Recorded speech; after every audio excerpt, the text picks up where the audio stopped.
Hello and welcome to the Sallie Tomato YouTube channel.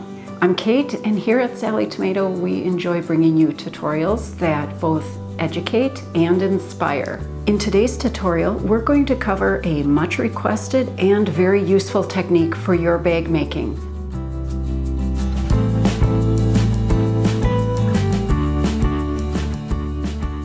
Today we're going to review how to trace patterns to create reusable and sustainable bag making templates. Very often, pattern pieces are printed on both sides of a sheet of paper. Obviously, you don't want to cut out one piece and then ruin the pattern piece on the opposite side. So pattern tracing is a great option to preserve the original pattern. All our patterns are designed to be printed out on 8.5 by 11 inch home or standard copier printers. Be sure to check in your printer's settings that it prints at 100% or actual size for the Sallie Tomato pattern pieces. We include a test square in the pattern that you can measure after printing to ensure that the document or pattern is the correct size. If the printer setting is selected for fit to page, it will print smaller, automatically sizing to the paper. Let's review a few materials that are easy for tracing patterns. Copier paper for your home printer. Pattern tracing paper is a little more translucent than copier paper, but it can be less durable. Pattern tracing material, also somewhat translucent and a little bit more fabric-like. Plastic template materials. They're much sturdier for multiple use patterns and are usually very translucent, so that makes them easy for tracing. Some varieties have grids printed on them. Personally, I find the grid a little distracting, so I definitely prefer a plain translucent template plastic. Some helpful tools for pattern tracing are the following: a light box or window, the light source from behind or underneath the layers of paper make it easier to see the lines you'd like to trace. A white or light colored countertop or tabletop also can work a little bit like the light box, making a lighter background. Permanent pens, markers, even pencils are used for tracing. Try to match the line width of your pen or pencil to the printed line width of your pattern.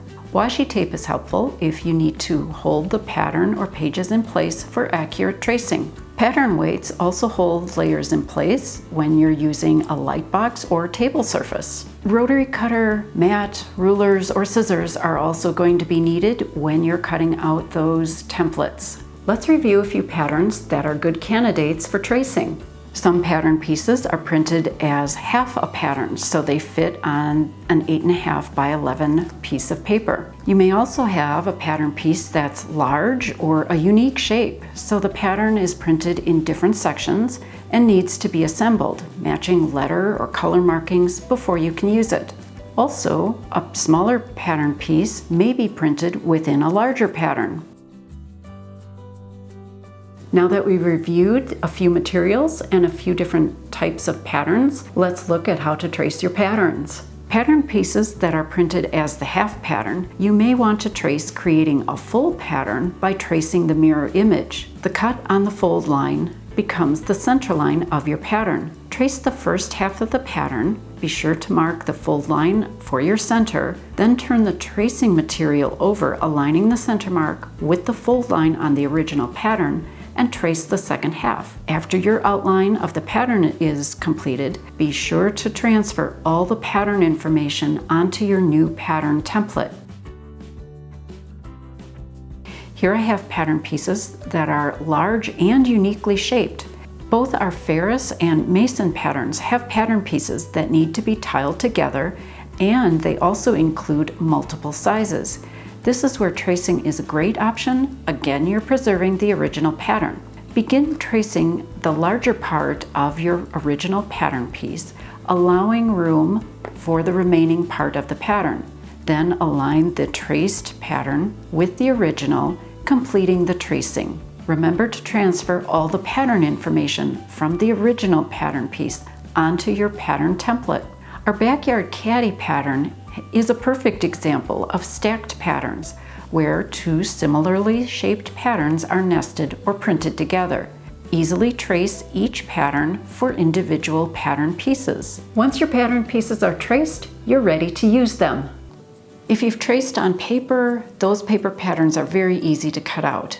Plastic template materials can be a little stiffer, so I found just rolling the plastic template material slightly as you cut can make it a little easier. Also, cut from any direction that is comfortable for you, even if you need to cut out areas of the unneeded template material just to make it a little easier to trim more accurately to your traced line.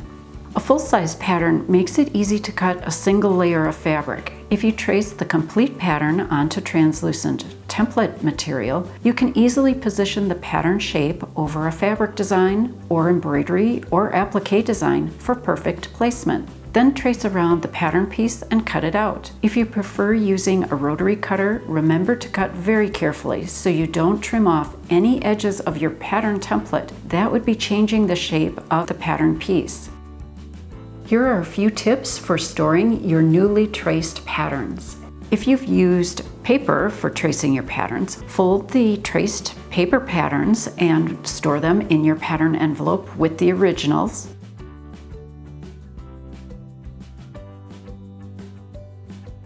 If you've used a heavier template material, you can certainly store the patterns flat or consider punching a hole in a corner of the template itself and then hanging it.